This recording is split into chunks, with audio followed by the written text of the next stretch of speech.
Hello everyone. So, when I first watched Encanto, I didn't look at it too closely. There were catchy songs, the movie was very colorful, and there were fun characters.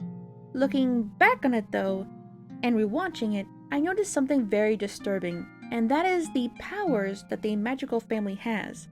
These gifts, as they are called, are problematic, and more a curse than a benefit. Spoiler warning.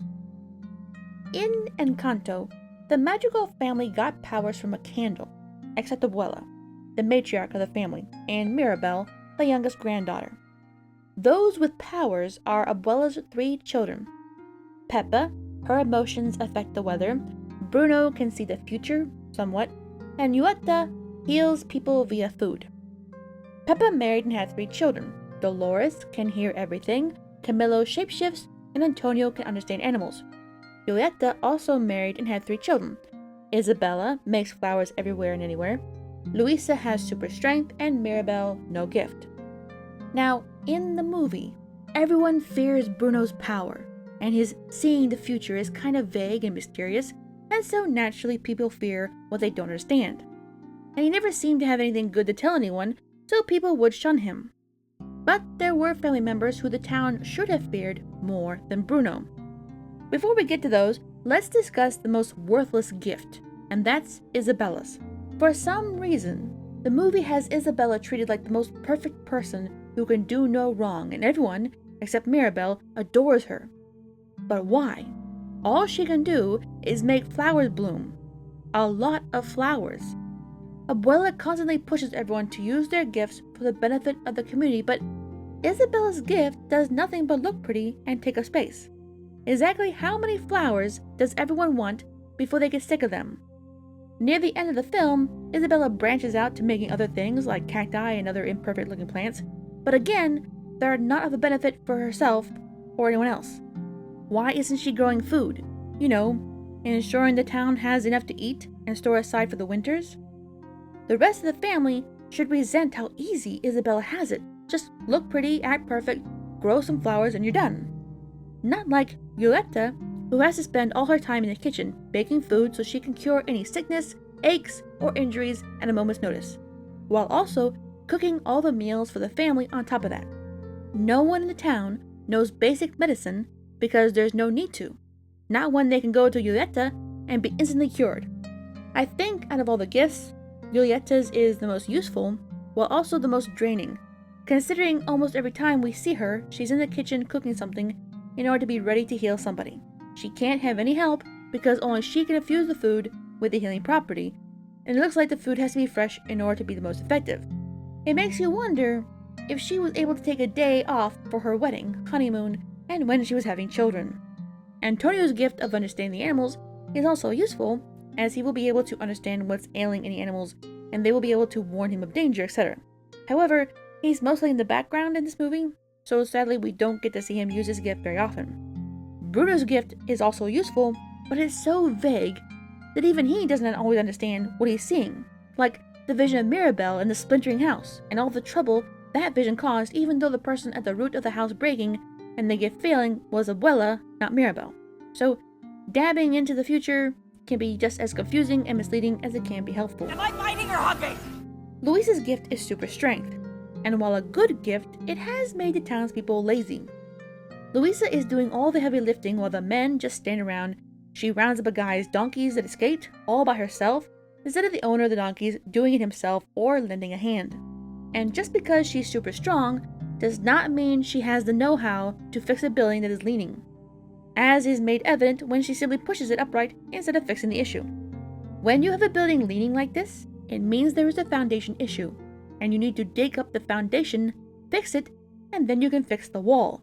Without doing this, the building is just going to keep leaning until it finally falls. Now on to the most dangerous gifts. Let's start with Peppa. While she has some control over the weather, it's ultimately her emotions that affect the weather, so she has to stay calm 24/7. And let me tell you, it is impossible for a woman to stay calm 24/7. So her moody outbursts should have people walking on eggshells around her. We learned that a comment from Bruno on her wedding day caused Peppa to panic and make a hurricane. So what on earth happened when she was pregnant 3 times or giving birth? No way was the town still standing after she gave birth. And most people look mildly annoyed when a dark cloud appears above Peppa's head, but the writers definitely didn't think about the repercussions of having someone's emotions linked to the weather, and a woman's emotions at that. This is where the movie could have shown Abuela's pushiness for perfection slowly cracking Peppa, and the townspeople wary of upsetting her. Losing her gift should have caused great relief to Peppa. Oh yeah, they lose their gifts temporarily, by the way. As she could finally allow herself to feel without having to worry about making a storm appear.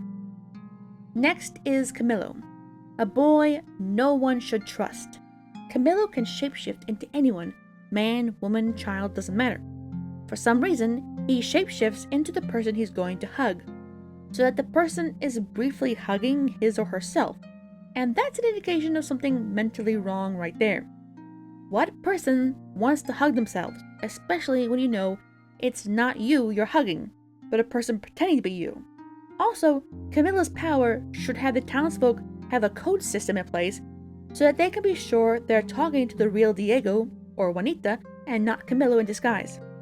Even his family should be mistrustful of him, as Camillo shows no qualms in shapeshifting into his sister so he can grab more food.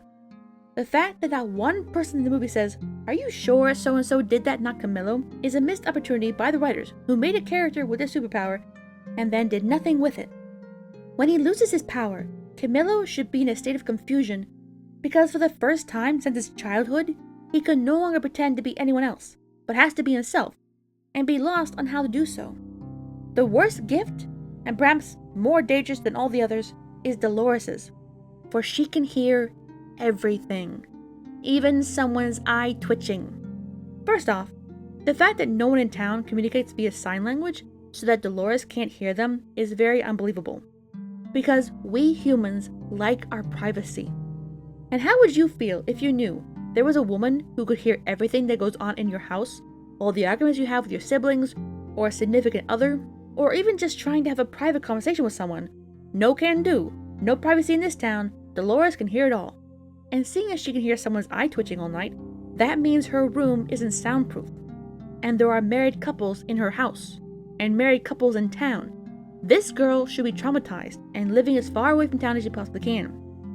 Well, seeing as she can hear singing from a mile away, and we have no idea how big the valley is, it might be impossible to escape.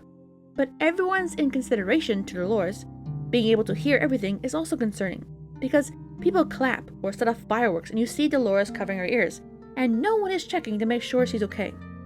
So, not only should the townsfolk be mistrustful of Dolores, because she can hear everything they're doing, but also Dolores herself should wear an ear covering or go crazy from constantly hearing everything all the time with no respite. When they lose their powers, she should be the most relieved and freak out when they get their powers back. Yes, they lose their powers and then get them back and everyone's cool again.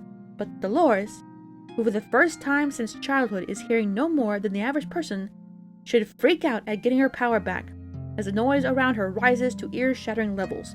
There's actually a song by Lydia Bard where Dolores becomes a villain when she gets her power back, screaming no at hearing everything again and using her gift to silence everyone.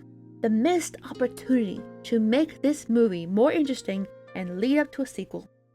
The movie treats the family getting their powers back so nonchalantly, but at the same time undermines the message of the film and the lesson.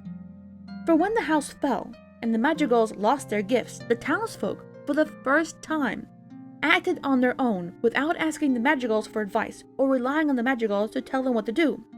They come together to help the Madrigals rebuild their home, and the Madrigals work alongside them without their gifts and realize they don't need their powers to help one another. And the townspeople learn they can be independent and not rely on one family to solve all their problems.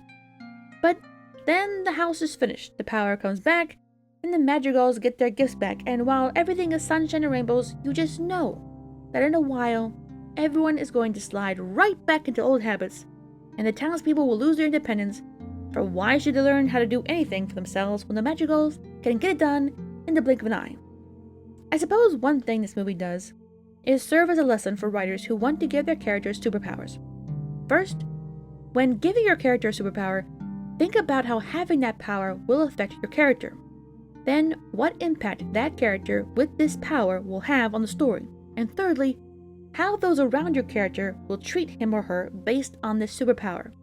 That is one thing the early X-Men films got right in showing Rogue's struggle with her power, trying to fit in, because even though she was a mutant, like the rest of the kids at Xavier's school, her power kept her from having normal relationships with everyone. So of course, she jumped at the chance to take the cure that would allow her to finally touch and hug people without fear of killing them.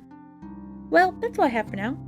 See you in the comments below, and may you all find a pot of gold at the end of the rainbow. Farewell.